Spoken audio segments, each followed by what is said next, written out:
Ladies and gentlemen, please go crazy. Dylan O'Brien, Thomas Brodie-Sangster, Kaya Scodelario, Will Poulter, and Wes Ball.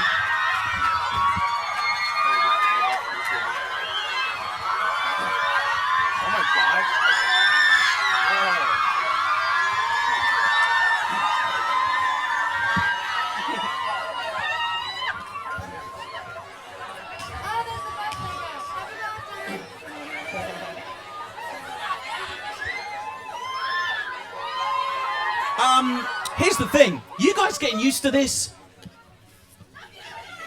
Will's just going, no. Thank you so much for doing this. I got to see the movie yesterday. It's incredible. So congratulations on the film already. It's absolutely stunning piece of work. Maybe you could give us a little insight to anyone who maybe isn't from this planet and has no idea what the Maze Runner is. Give us a very quick synopsis of the movie, if you would, maybe, Dylan. You literally Fine, backstage. let's move on to Kaya. He literally just backstage promised me he wouldn't ask me that question. That's why I did it. Who knows what the movie's about? Or who's read the books? That's awesome. Well, maybe we should pass it over to Wes, because this is technically his movie, right? Okay. That's right. Okay. It's about a group of boys who find themselves trapped inside of a giant maze and have to find their way out through the help of this new arrival, the character of Thomas. And what's out there waiting for them is, scary-ass creatures called grievers and an insane, enormous, changing maze. And what lies beyond is what we'll find out in the movie. And maybe you could just talk through... That's it, he's done that before. I would have talked for like 10 minutes and said nothing. But they would have loved it, and that's probably the point of it. Maybe you could just give us a little idea of the character of Thomas and where we find him at the beginning of this movie. Yeah. It starts with Thomas, and you got. This is so funny. I can't even hear myself.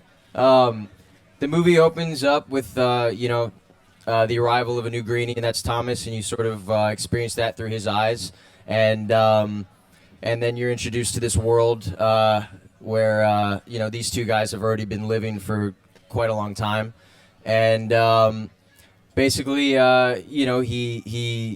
he starts out as like the newbie. You kind of experience that and what that's like to be the newcomer to the glade, and then he basically becomes the driving force in what eventually makes these guys attempt to get out, and sort of becomes their unsung hero leader type mother. We're gonna dub some other stuff in later. It's fine. Oh yeah. They'll just put some other guy's voice over that. You kind of mentioned that obviously you meet Will and Thomas's character first on. Maybe you could give us a quick insight into your characters as well. My character's Newt, and he's second in command. As well, I mean, the crowd already know of it. Think about all those people watching the podcast who have never heard of Maze Runner before. What you didn't hear, Thomas, was there's a woman just down there who just went, oh my god, it's so cute! And that is exactly how she sounded, just in case you were unsure. No, she rolled her eyes And what about for you, Will? Maybe tell us a little about your character. So Thomas is has Newt. changed colour. Well, I play Gally, who is... Thank you so much. I'm not sure he deserves that at all, but or me. But I play Gally, who I suppose is the closest thing to the villain in our story. But I guess what we kind of tried to do when it came to adapting the book into the film is just make kind of the only changes that we felt were necessary in order to make the film better than it was. And I feel like one of those was trying to kind of maybe make Gally a little bit more justified in what he did, a little bit more understandable and a little bit more rational. So he's just less of a douchebag, hopefully, and and slightly more justified in what he does as one of the more kind of like senior guys in the Glade. I was going to say, he's a very interesting character because, like you say in the book, he's the villain, but you actually kind of root for him because what he's trying to do in the Glades is protect everyone else, but ultimately still comes across as the baddie. So it's quite an interesting character to play. And then, Kaya, we were introduced to your character as the only female. Girl power! I play Teresa, the only girl, and she comes in about halfway through, and she's the only female that's ever arrived there, so they know something's going wrong or that they're being tested in some way, and they don't quite know why. And she wakes up and she immediately feels a connection to Thomas, as you would, and she doesn't know why. It's not romantic anyway. It's a human connection, and they both try and work it out, but they see something within each other that they know that they will get out together, that they will find a way of breaking free. And in terms of filming this as well, did you come on board into the filming process? Because I know I got the chance to meet Wes and you guys yesterday. So this was only a 2-month shoot. It was like 60 days, and like you say, you come in halfway through the 42 movie. days. 42 days? That's right. Wow. I mean, that's a really fast turnaround. So did you come in at a later stage in filming, or were you... No, I was there all the time. whole I got to chill. I sat by the pool. It was lovely. They were hard at work. I'd have dinner ready when they came home. It's lovely. Oh, and what about being amongst a cast of guys? Was it? Look at them. Yeah. It was great. That was such a stupid question, wasn't it? Right? And what about like your character, Will? Because like seriously, I mean, we've met quite a few times before. You've never bought me a drink, and it's fine. But he's quite bulked up in this movie, right? You've changed. I don't know. I think most of the visual effects budget went on trying to make me look strong. And there's actually this cool moment, like I think maybe it was in the trailer, where me and Dill have kind of like a little kind of like rough and tumble moment, and I push him, but I did not push Dylan O'Brien that far. I can tell you, he was on a crane wire, getting yanked back, and he made me look a lot stronger than I am. But yeah, it was fun playing, I guess, that guy. And one of my favorite scenes is the wrestling scene that we did together as well. It was kind of fun doing that physical stuff, and Dilly nails the physical stuff, so it's fun. Let's talk about the physical stuff then. I mean, this movie's called The Maze Runner. How much running did you have to do? I mean, Wes, did you see these guys and go run in an audition? Like, That is the funny thing, is that I did not think to audition Dylan's running style. Thank God. You look okay. A lot of running in this movie. Please tell me you didn't do that in the audition. Well, no, I mean, I just think it'd be funny if that's how I ran, you know? And like they gave me the part, and then we showed up, and I was just like, and they're like, Did any of you practice running? When you knew you were in this movie, did you kind of do... Because I got to meet Tom Cruise once, right? Ooh, get me. And Tom Cruise genuinely said that he practiced running and the kind of super cool running, because he said if you run too much with your hands in front of your face, the camera can't see you. So he practiced. He worked out how to look cool and run. Tell me you must have tried that. that's a little too much. No, I don't know. It didn't even occur to me. I think the thing is that these are real kids. We didn't want them to look like superheroes because they're not. They could be any of us. And I think it would look ridiculous if we all look like action heroes, because the whole point is this could be anyone whose life has been taken away from them and they have to survive. So obviously they have the instincts and the fire to want to fight, but you know, they've never probably picked up a knife before or had to run and things like that. So I think it's cool that they don't look like Usain Bolt. They're just kids running. Well said. Yeah, but that's very much what makes these characters relatable. It does feel like it could be any one of us. And what would you do? And that's what's fantastic about that. There's a grounded kind of realism to this whole thing, and that goes into the style all the way through the story that we were kind of trying to lay out in the movies. It was very much about trying to make a real kind of story and make this maze feel like it was a real place you could go to. That included in the locations and the Glade and all these places. I think that's very well said from Kaya there. Nice. Where was the set? Where did you guys shoot? We shot it in Louisiana. It was extremely hot. And it was basically 3 basic locations in the whole movie. The maze, the Glade, which was a real place out there in a cow pasture full of snakes and bugs and all kinds of vicious creatures. and then finally some other location that we won't reveal yet, but something that's a little different looking. Let me ask you about casting. then. Starbucks. Third. This is the third location. Let me ask you about casting. How did you choose these guys? That's funny. I when I read the book, I immediately, actually, Kaya knows this. I saw Kaya as Teresa because I knew her from Skins. So she was like my first choice when I came into the studio. I pointed to this picture of Kaya and said, I want her. And Will was actually the next person that came to mind. And I think I found Thomas really, really quickly, actually, in the audition process. And then Dylan, you're the last guy. I auditioned Dylan. Did you audition as well, though? Yeah. Did That's you right. know, though, that they'd I come knew it to was you? him the second he walked in. I said, "That's him," because he had like a poorly finger, and he was like, "Dude, look at my finger. I've been on a plane, and I'm so great." I was like, "This is the guy." I think the impression's a little off. But you almost didn't get the job, right? Yeah, right? I don't know. I guess I have to tell this story. Yeah, I know. Everyone brings it up now. Okay, but can we so- stop referring to it So as here's MTV the thing about the story. It's Dylan's hair. I mean, look at the hair. You can just barely see it, but it's quite an awesome head of hair. But I was just starting out. We had seen hundreds and hundreds of tapes, and Dylan was probably one of the first people to actually audition for this role. He was probably tape number 3 or something. And you might have just got done with Teen Wolf or something, and the hair was, it was Styles' hair. And and so me, this new director, didn't know what the hell I was doing. All I could see was, Styles, and I couldn't see the young kind of everyman, the innocent boy that I pictured as Thomas. And so as time went on, I just couldn't find who we were looking for, and the studio said, we did this movie with this boy, this awesome kid named Dylan O'Brien. He was in the internship. You should check him out. And I did a search online for him, and on Google Images popped up, and there's a shot of Dylan with his head shaved. And I immediately said, that kid, he's awesome. This is perfect.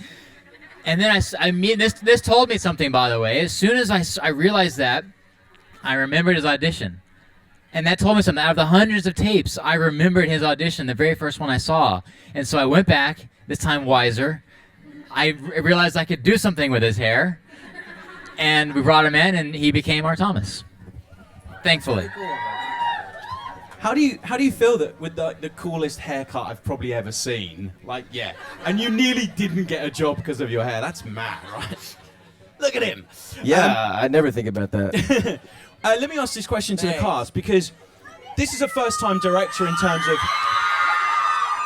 That's going to happen a lot, right? This is if you like a first-time director, I know Wes has been in every department of filmmaking, but did you kind of know that this huge movie, this Maze Runner movie, is going to be helmed by somebody who's never helmed such a huge epic event before? How did that make you guys feel as actors? Well, from the second I met Wes, well, I guess not from the second, but the first time I met... The second, at least the fifth second. Yeah, like 5 seconds into it. I was like, all right, there we go. No, the first meeting we had, he spent a couple hours with me just going through his almost a year. I feel like at that point you had already been prepping and a lot of artwork. Yeah, a lot of artwork, like a whole binder full of what the world would look like. And he drew a maze, and he had Griever sketches, and I mean just every detail and piece of the book he had already kind of brought to life in this. I could just he just blew me away sort of with his commitment to it, and he's an artistic genius. Also, his short that's online, I don't know if anyone's seen it. It's called Ruin. If you haven't, you should check it out because it's amazing. And he did it by himself for less than $10,000 or something like that. And it literally looks like a sequence out of Terminator. And so I was very comfortable and confident with him going into it. I thought he would make an amazing movie. First time director or not, that means nothing to me. Yeah. And what about for you, Thomas? Because I know, as well as an incredible actor, I know you've done some producing, stuff like that. So, being in the film industry, not just as an actor, but also as a producer and making your own stuff as well, how did that make you feel? In terms of Wes? Yeah. I can was be aware honest. that I was aware that he was a first-time director, but that's not necessarily a bad thing. I've worked with first-time directors before, and they can be great. They can sometimes have stuff to learn, and you can help them along. But as soon as I met Wes, I just realised that the film I'm about to be in is going to be a lot better than I originally thought it was going to be, because this guy is it's great. I mean, he had everything set out. He's the rendering drawings, like we're talking about, the grievers, they looked amazing, and that's pretty much what they look like in the film. And it's already he had that in his head, and he wanted us to be comfortable in where we were with the characters and where we were in the surroundings, and encourage us to go off and get to know the surroundings, the locations we were filming in, so we felt comfortable. And gave. I knew that he would be great at the CGI stuff because that's his background, and I saw the ruin the short he did. It's amazing. I just didn't know how he'd be with actors, but he's an amazing man and a brilliant visionary. And I think the film is a success because of him. And all that has just signed them all up for part 2. Yeah. Let's take a quick look at the movie if we can. Let's show you a quick clip. This is where we meet your character Thomas for the very first time. Take a look at this. So that's the first time in the movie that we meet Dylan's character, but what was it like the first time you all met each other? What was that reaction like? Verbatim, just like that, actually. Yeah. All in a treehouse. No, I can remember the first time we all met Kaya, which was, by the way, the most badass entrance you've ever seen, right? And obviously, you know, there's like a certain amount of pressure on My little cousins are sat over there, be careful. Oh, they really? Okay, I will be very careful. No, not that badass. I mean, it's badass, but it's not like, you know, bad. Will, if we have to, we can cut this. We can cut this. I mean, we're not going to, but we can tell Kaya. Basically, what I'm saying is we were in this, like, in the yard, like throwing around the football or the pigskin, and we were chucking it around. And basically, Kaya swings open the door, and without even any introduction whatsoever, just catches the ball and chucks it back. By the end of us, and we were like, "Oh my God, the girl's here!" We were like, and she's awesome, and that was it. And she fitted in and was like one of us for the entire time, and just made the experience awesome. So. All right, Kaya, you can get your own back now. Who was the most annoying on set? No one was annoying. The funny thing about this, I know actors say it all the time, but we've genuinely become best friends, and it's emotional to talk about. Because it's not a lie. We really have love for each other, and that's quite rare, I think. But I've never known a group of people to get on so well, and each one has their own personality and has their own little bits. But we have a WhatsApp group that we message every day. We actually like being around each other, and that's kind of the most special thing I've taken from this whole movie. I've got best friends for life, so it's Thank you. But also, what's great is you can see the chemistry between you guys in the movie as well, and you can see in a film if the chemistry isn't there. I believe you can so, yeah. tell, completely. You know, and that's what really works in this movie. You're saying it's very hard, and where you shot. What was the toughest day of shooting for each of you? We'll start with you, Will. Start with me. I think probably. There's like a final scene in the movie, which obviously I can't talk too much about, but that was a long old day. It was the last scene we shot too of the entire movie. Yeah. Did you shoot relatively in order then? Not really. Not too far off though, right? I mean, more than usual. Yeah, it was basically we shot 4 weeks in the Glade. We shot all the Glade stuff out, and then we went into the maze for 4 weeks, and then we shot our ending, which was important. Thomas, what about for you? Was there a particular day you were like, I wish this day was over? Because there's some grueling stuff in this movie. I've got plenty of those. You're not allowed. You're the director. That's your job. You're supposed to be grilled. What about you, Tom? I think I remember there were a lot of hot days in the Glade. By the doors, there was a day where it was just unbelievably hot. But I mean, I actually really liked that. I mean, that added to it. You can see like the sweat you see on us is real sweat, and it kind of really. It just adds to our surroundings. It kind of added to our characters as well. You stand differently when you're in the heat and you're exhausted. You kind of look different, and so I love that. I would say, just when we switched the studio and like third, fourth day into green screen kind of fake backlit, I just like that. I much prefer being in something that's real, but actually the surroundings are more harsh. But at least it feels real. Yeah. Not the blue screen stuff. What about you, Kaya? Is there a particular day? Or scene, even? Well, there's this thing called Magic Hour, and I hate it. Ah. It is an hour before the sun goes down, right? That's magic hour. Yeah. And we wanted to shoot a whole scene in this one magic hour, which is impossible in film. So we did a week of it, and just having to do the same thing. And it was a really energetic scene. It was Yeah, when there's we a lot were of running and screaming. So we did it every single day for a week, and it was just so repetitive that I fucking hated magic hour by the end of it. You know, you've just talked yourself out of any Michael Bay movie. He only shoots at magic hour. And what about you, Dylan? Was there a particular moment? I mean, you're in every scene of the film, I think. I was trying to think of a scene that you're not in. Is that right? There's basically one little shot somewhere in there where the whole movie is told through Thomas's point of view. So almost every scene is with Dylan. Yeah, so I wanted to kill myself the whole time. Yeah. No, you know, like what Thomas said, I completely agree with, and I'm kind of the same way. Like, you know, the more miserable I am, the more I just feel like it adds to it. And I'm just like, yes, this is just helping me, you know, be an actor, a better actor, you know. But I mean, I don't know. There were certain days. The sequence you brought up that we did for the 3 days, you know, doing. There was 3 days that we did one time where I was literally screaming for 3 days, and so by the third day I completely lost my voice, and so now I'm just like having to do the scene, and I'm like saying to Wes, like, you know, he tells me finally, he's just like, it's okay, just you know, mouth it, like, don't even use your voice anymore, and I was like, all right, that, you know, this doesn't bring the same energy, and I like tried it once. I remember talking to you right all after. the way through. Yeah. I was just going, Yeah, literally. I was like, I can't do it.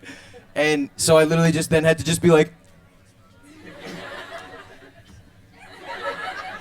and I just felt so stupid, and I was so tired at that point. I pretty much blacked out like week 4, and you know, I think that's when my performance really kicked in, though. Yeah, I think so too. How annoying is it for like makeup department if you guys are just sweating and you're dirty for real? Because there's a lot of, you know, there's a lot of No, I mean, the 8-week Oh, vacation. really? Yeah. Well, they're not sitting there going, have oh my to God, remove Kaya's dirty sweat. again. It was supposed to be. That was the beauty of it. You cut out 2 hours in the morning of sitting in a makeup chair. You just go and do it. I loved it. It's really kind of freeing to not have to worry about your hair or your makeup or anything like that. Just go be dirty. But you do get thrown around in the dirt. Does makeup got to then go, hang on a minute, here, dirt there yesterday. We've got to find some dirt and rub it in your face and make sure you look exactly the same. Because continuity when you're fighting and doing that stuff must be really difficult. It actually like made, for the most part, like made things a lot easier. But it was hilarious because in the first week they started putting on dirt and like additional dirt and mud and spray and all this kind of stuff, and then by like week, you know, 6, we're just not even showering.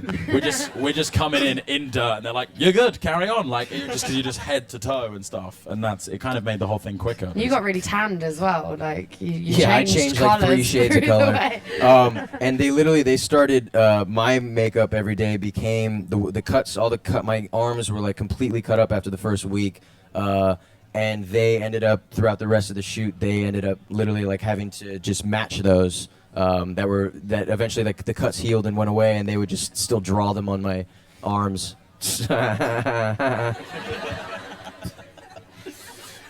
We should probably show a clip. Now, I think this is an exclusive clip, so only you guys in here are going to get to see this. I don't think... although we got the director, if the rest of the world wants to beg him and let us show, we can do it. This is the other main character in the movie. This is the first time we see Into the Maze. Take a look.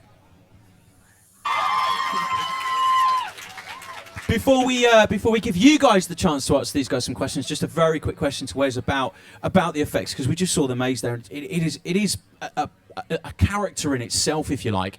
How much of the maze was built? How much is real? How much is CG? How much did these guys have to enact with?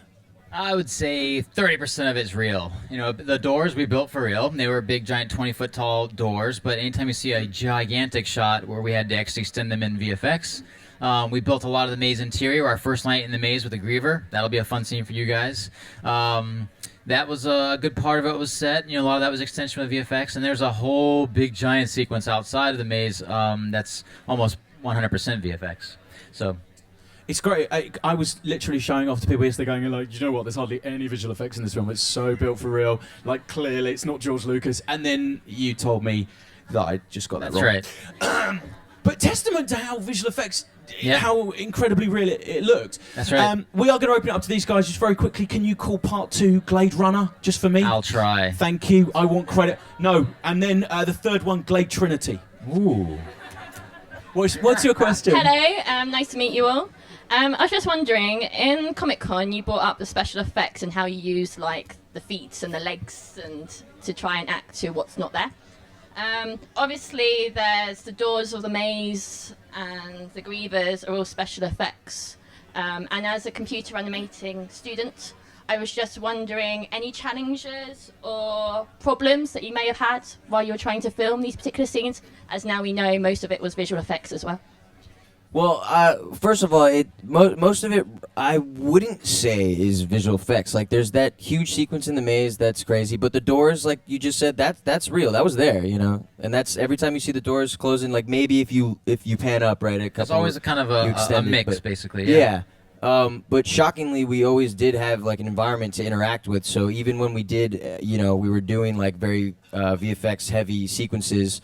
I was surrounded by walls that then I just had to imagine higher, running through a maze or something, or But those doors closing and running through that, like that's that was really there. That's all physical, and I think it was really easy to work with, and I don't know what that tells you, but well, we always it might be a had testament to Wes.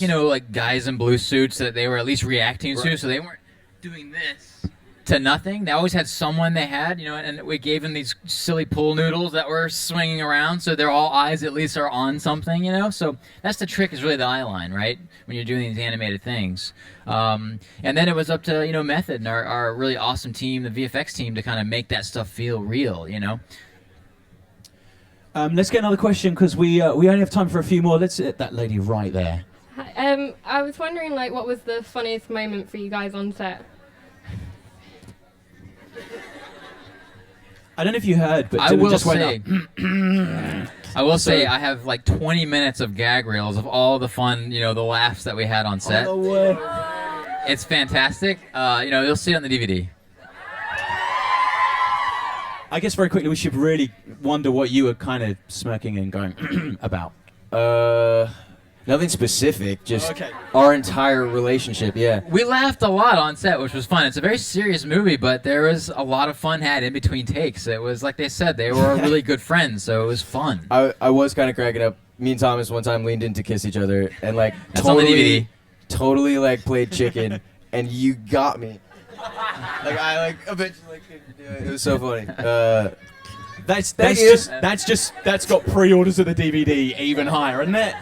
Do you know what? The movie is out in October the 10th. We've got a little while to wait here in the UK, but I saw it yesterday. It is absolutely stunning. Will you please join me in thanking all of our guests tonight? You guys have been incredible. Wes! Will! Thomas! Kaya!